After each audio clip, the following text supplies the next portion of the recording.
São questões que gostaríamos de debater neste jornal também com o responsável do Ministério da Saúde, mas o nosso convite foi declinado. Fica a conversa e a reflexão com o vice-presidente da Sociedade Portuguesa de Oncologia, Joaquim Abreu. Boa noite, obrigada pela sua presença. São estas falhas, estas dificuldades apontadas nesta reportagem que ajudam a explicar a elevada taxa de mortalidade por cancro em Portugal? Bom, importa esclarecer que, em primeiro de tudo, que a mortalidade por cancro em Portugal é equivalente à do resto dos países da Europa Ocidental. Primeiro ponto. Mas isso não deixa também de ser verdade que a mortalidade por cancro é a principal causa de mortalidade em Portugal, neste momento. Ultrapassa, dobra a taxa de mortalidade das doenças cardiovasculares, por exemplo. Obviamente que estamos preocupados com esta falta de recursos, sobretudo recursos humanos, para proporcionar a todos os portugueses, independentemente de viverem nos grandes centros urbanos ou em Mirandela ou em Mértola, a mesma qualidade no tratamento do cancro e a mesma acessibilidade que a qualquer cidadão que viva no litoral. Tivemos este caso aqui do Hospital de Castelo Branco. São muitas situações como esta, apenas uma médica especialista em medicina interna a receber e a tratar e a orientar estes doentes? É dramático trabalhar nestas condições e quem trabalha nestas condições fala com muito sacrifício, com muita dedicação, a bem dos doentes, mas provavelmente os seus resultados ficarão aquém dos resultados esperados. Mas o problema não são só os hospitais periféricos. Nós também temos problemas nos grandes hospitais, dos grandes centros urbanos. Também aí temos falta de médicos, porque repare, nós passamos a oncologia sofreu uma enorme evolução nos últimos 30 anos. Não é? Nós passamos de uma oncologia praticada por médicos que, graças à sua dedicação apenas e exclusiva, conseguiam alguns resultados, mas com muito poucos recursos. Nestes 30 anos, a evolução foi enorme e hoje praticamos uma oncologia moderna, com recursos disponíveis que não existiam há 2 décadas atrás, ou 3. E poucos médicos. Com poucos médicos, mas é uma oncologia já, em grande parte, praticada por médicos formados, com programas de treino bem estruturados, com acesso à informação e que, na maioria dos casos, se conseguem resultados equivalentes a qualquer país europeu. O nosso problema e o objetivo da Carta de Princípios de Coimbra é denunciar que, no território português, a qualidade dos cuidados prestados em oncologia não é equivalente a todos os cidadãos. Há uns que têm um acesso mais fácil a esses hospitais, outros têm que fazer deslocações de centenas de quilómetros. Claro, para uma pessoa que está numa situação difícil, a conviver e a aprender a viver, se calhar, com um cancro, a fazer tratamentos que o debilitam física e psicologicamente, a terem dessa prova de esforço. Claro, nós hoje procuramos desdramatizar muito a situação, não é? Quer dizer, hoje a maioria dos doentes que nos chegam com o diagnóstico de cancro são doentes que têm uma perspectiva de vida prolongada.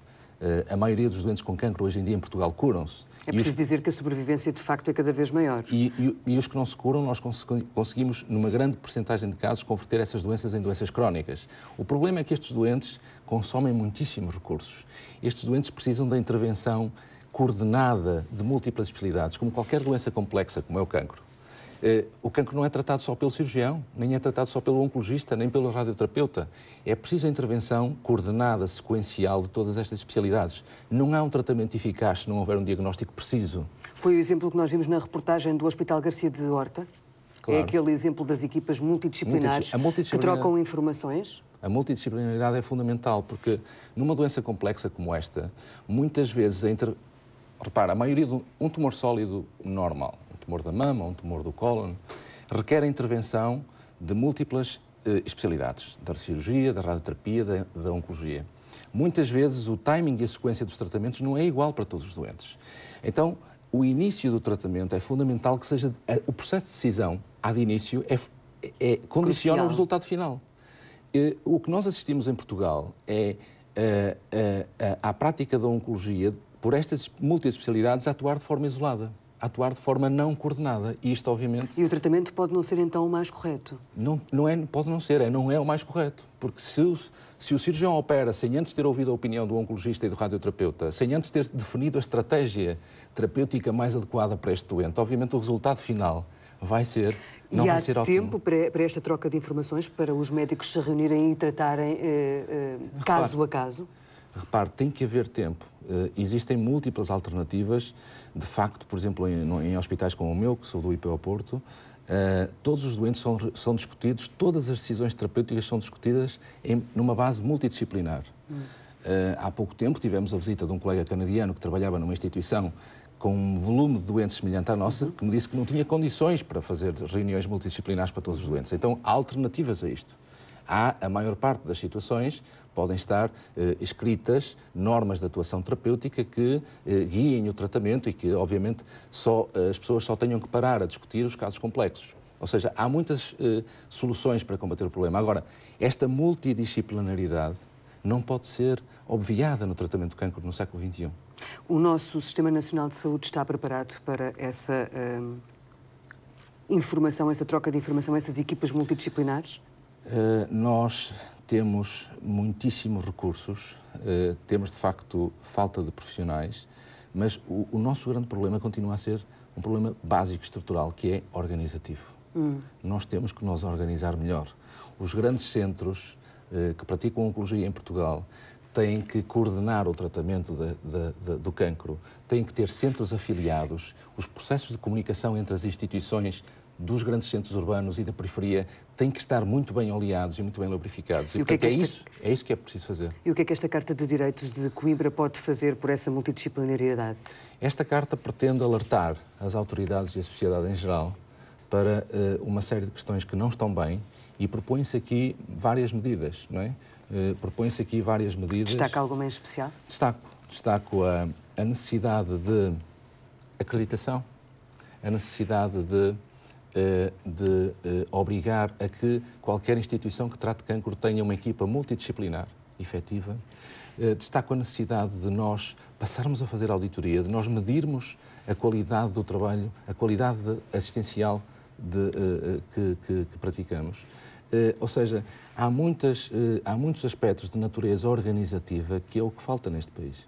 E não há necessidade também de um exame, de um diagnóstico precoce, das pessoas fazerem rastreios para saberem se têm ou não cancro? O rastreio, o diagnóstico precoce é uma pedra-chave em tudo isto, não é? E isso enlaça diretamente com os cuidados de saúde primários. E nós, felizmente, em Portugal, nas doenças oncológicas mais prevalentes, temos taxas de diagnóstico precoce consideráveis, não é?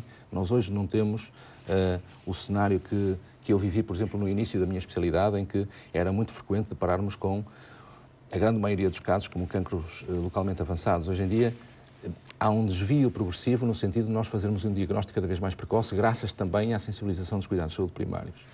E esse não é o problema. Neste momento, o nosso problema é que a carga assistencial sobre os hospitais que tratam doentes oncológicos é enorme, porque hoje em dia os doentes morrem cada vez menos, felizmente, e isso significa que a carga assistencial sobre os poucos profissionais que se dedicam a esta área é brutal. E, portanto, é daí esta chamada de atenção. Desafio agora, no fim da nossa conversa, a deixar palavras mais otimistas, visto estarmos em véspera do Dia Mundial contra o Cancro. Há alguma mensagem que queira deixar às pessoas que sofrem destas patologias? A mensagem há aqui um aspecto essencial, que é combater o estigma fatal associado à palavra cancro, transmitir às pessoas que hoje em dia a maioria dos doentes com cancro se curam, que num vasto número de casos, quando a doença não é curável, nós conseguimos fazer com que esses doentes vivam com qualidade de vida durante períodos prolongados e, portanto, essa fatalidade associada à doença tem que ser desmistificada de uma vez por todas. Hoje em dia, ter um cancro não significa necessariamente ter uma sentença de morte anunciada. Significa que é preciso a intervenção de múltiplas possibilidades, às vezes fazer tratamentos complexos, é verdade, mas a possibilidade de cura está aí. Joaquim Abreu, muito obrigada por ter vindo esta noite ao Jornal.